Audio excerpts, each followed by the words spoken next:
Hello and welcome back, everyone, to Rocket Rabbit Commentaries run-through of La-Mulana 2. And in this episode, we have a particularly difficult mini-boss that we're going to go take down.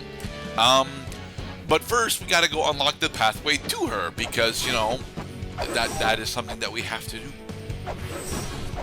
Because we have both the life and birth sigils, a majority of the Roots of Yggdrasil stuff we have the ability to solve. Specifically, because we have a bunch of shuriken, we can fight Nidhogg. And jump. There you go. There's the pattern. I hope you figured it out, because yeah, that's what the rest of this fight is. Okay, and then he sends the thing. And then you jump over his dive. Mind you, if you get hit by him, he deals somewhere between 20 and 30 points of damage, so, you know, try not to get hit by him. He is a really big bat He is thingy. a really big fucking dragon, and the problem with him being such a big dragon is that his dive box is significantly more difficult to dodge than this looks like.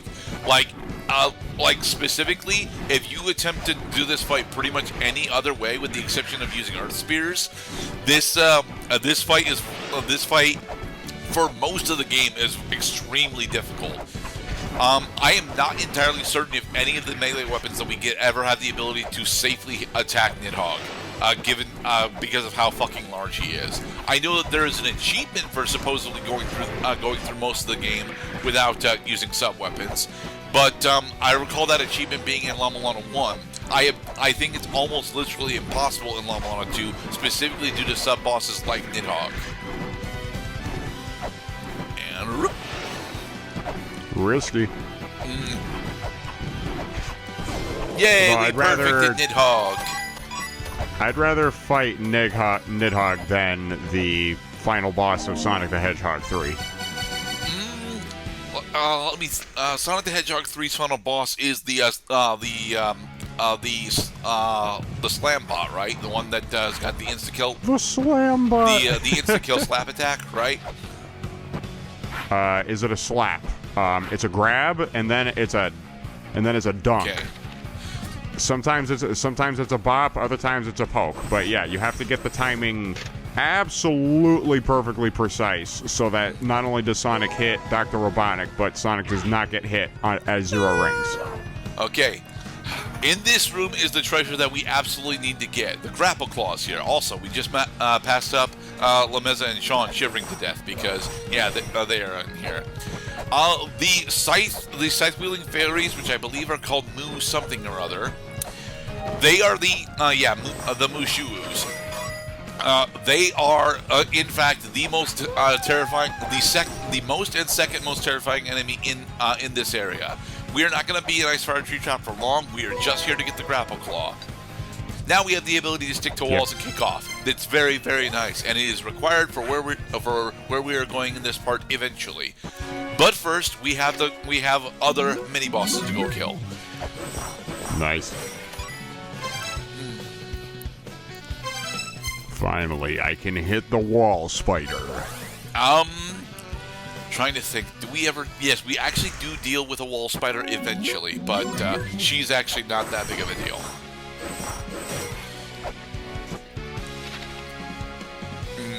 Do you remember the space jump spider from Metroid Fusion? Nope. Okay.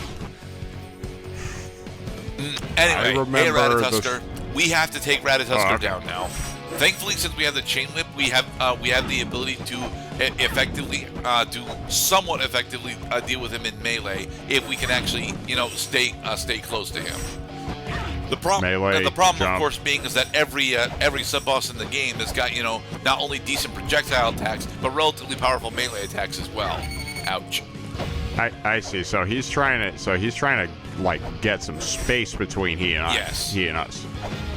Almost throw some shurikens at him. Yo, chain whip.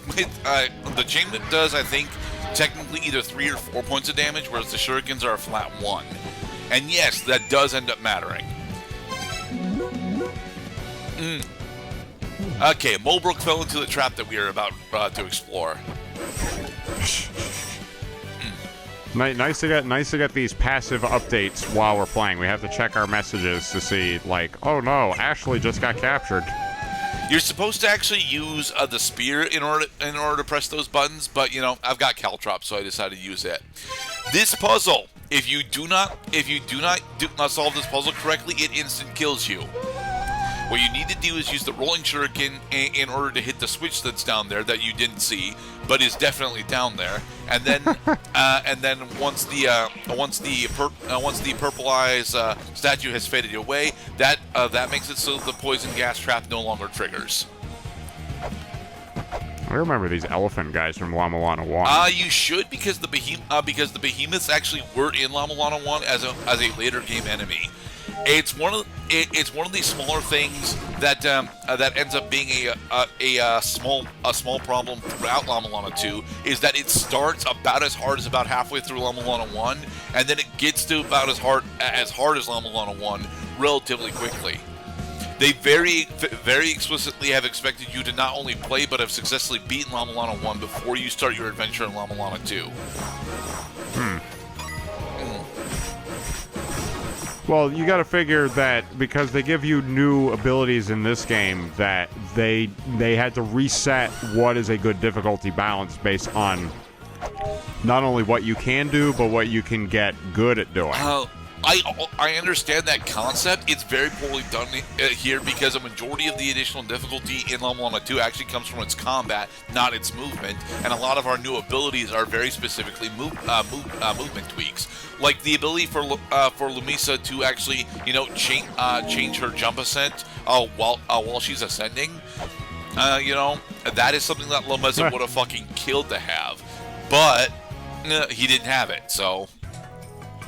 Hey, Mulbrook, we have successfully rescued you from the poison trap. I was going to help you, but I got a little tied up. Yep. And so she returns back to her tent in the Immortal Battlefield, and she triggers a trap on us, damn it! Welcome to Ixtab, one of the actual most annoying mini bosses at this point in the game. Ixtab is entirely doable and is almost entirely safe zonable. However, you will not know this, and I will not be showing off how to safe zone her. I instead have to show off, how I fight Ixtab, because this fight takes for fucking ever. You see those ropes that are hanging down, Mr. Cloud? Those are nooses. Yes, those are nooses. Thankfully, they are not instant death, but they do a significant amount of health drain on you when you get caught by them. And because Ixtab is in fact a mini-boss, she deals a significant amount of touch damage. This is why we have the Chain Whip, because the Chain Whip's ability to actually strike slightly above us makes it so that we can actually mitigate the nooses during this fight significantly well. You also have the ability to hit the nooses with projectile weapons like the Earth Spear and Shuriken. However, because those weapons actually have more of a forward arc than an upward one, it is difficult and expensive to successfully use them during this fight. I will go out of my way later on to show off just how dependent I am on the Earth Spear specifically. But yeah, we need to go heal and try this fight again.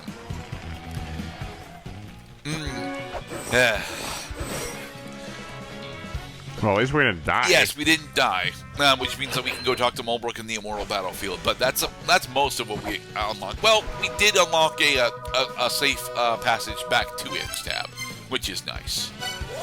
I mean, that had to be like one of the most morbid mini bosses I've seen in a long time. I mean, the character was hanging by her neck. Now, you're not all that familiar with the Castlevania mini boss roster, are you? Nah. I mean, all right. So there are a lot of sensitive subjects in folklore media and stuff. So when you see a noose, we're about 150 years from the time of like public hangings, so it was understood at the time people were hung by the neck by the state or an executioner or a judge, but or sometimes by a they trick don't talk archer. about. They don't talk about suicide a lot. You see, the S word is one of the touchiest things in all of media and folklore these days. And they're really hitting a sore button with this one. So, I brought up Castlevania specifically because you mentioned how this particular portrayal is disturbing. Well, Castlevania has a recurring enemy called Legion, which is literally a conglomeration of human corpses. Yeah, I mean, I played the one Reborn boss fight in Bloodborne. Like, I get it. That's symbolic of humanity turning from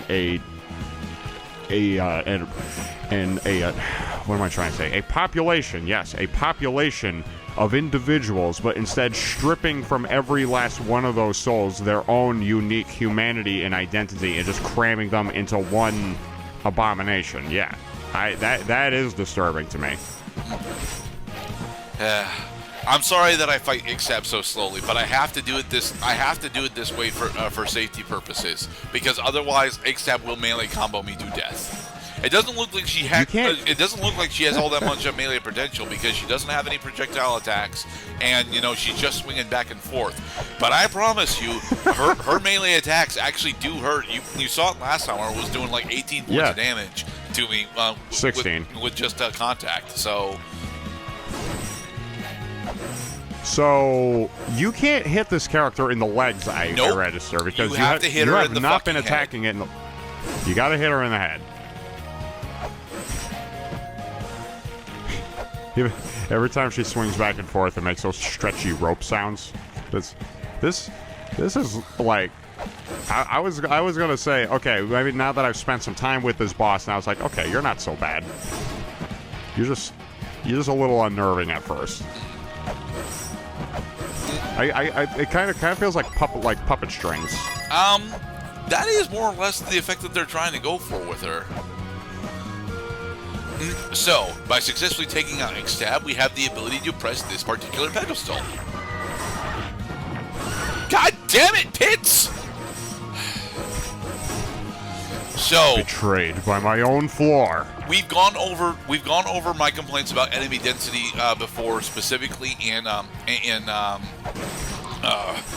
Bloodstained. La-Mulana 2 also has a problem with fucking enemy density. It's not nearly as egregious as it is in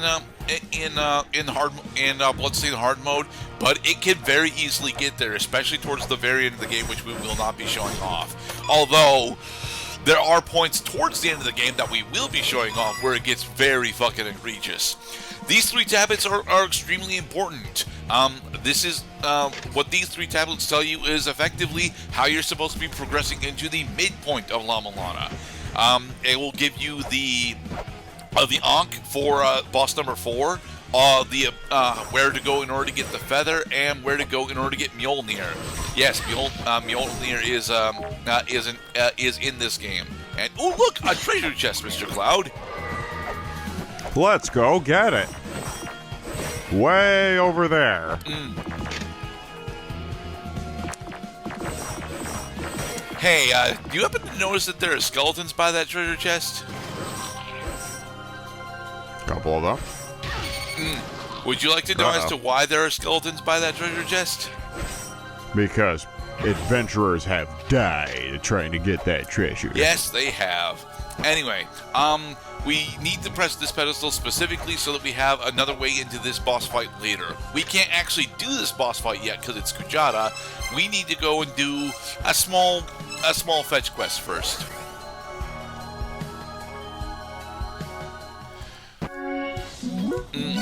The Bloodborne Dream Headstones. Okay, so we're back in Divine Fortress specifically in order to progress the fetch quest that will allow us to go take down Kujata. There are 2 characters that we did not show off last time that we were here that we absolutely need to show off. But in order to get down there, we have to go. Yeah, we have to go a bit further down. Swatted them off the ladder. Yeah. So, these 2 doors, we actually have access to thanks to this pedestal.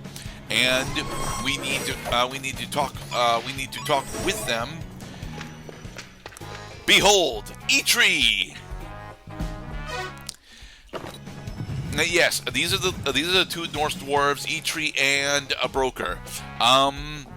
Yeah, they are dwarvish craftsmen, and they have actually got several. They actually have two different treasures that we have to get from them eventually. The first is Freya's folding ship, which we will be getting here shortly, and the other is a treasure that we will be getting quite a bit later on. Mostly because we can't actually get into the area that it's in until we go take down Gerdat.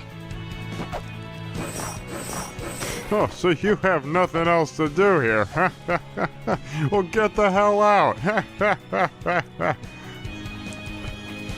Okay, and then up.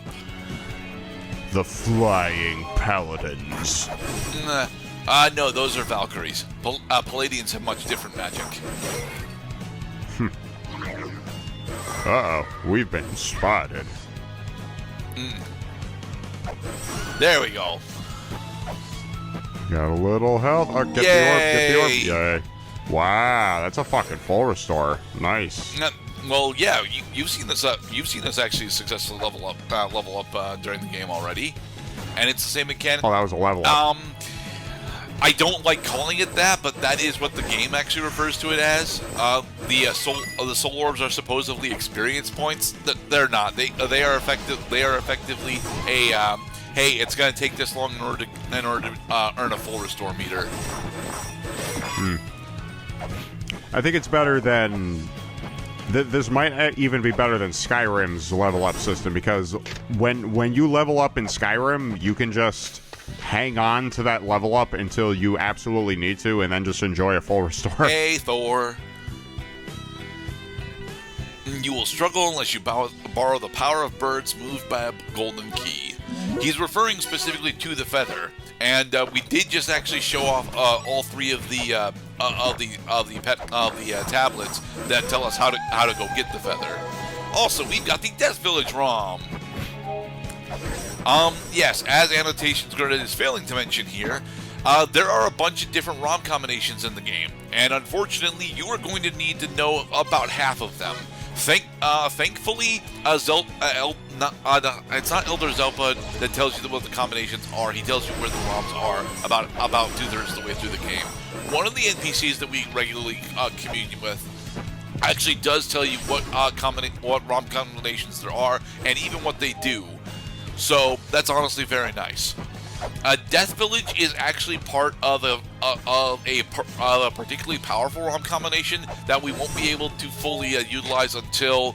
Actually, I don't think we ever get the ROM combination that Death Village is part of. It's a giant chalice. Now that's the Holy Grail. It's not actually. It's very specifically a giant's liqueur bottle. Hey, Freya's folding ship. We actually saw this room a little bit earlier, but now we have the ability to collect it. Haha. All right. With Frey's ship, we now have the ability to actually go fight Gerdat. But I would like to get another. I think we're gonna actually wait until we get another sacred orb before we go fight her. Thankfully, there is another sacred orb that we have the ability to go get. It's just that I'm not entirely sure where it is right now. I think it should be. There should be one in the Immortal Battlefield. Let's send Mulbrook off into another area. Yeah, we're gonna have her scout out the Immortal Battlefield for us. In the next episode, we're probably going to go fight Gerdat. This is actually a lot more progress than I was anticipating that we would have this early on. But we're already 2 hours into the game, so... Alright, be safe, everybody.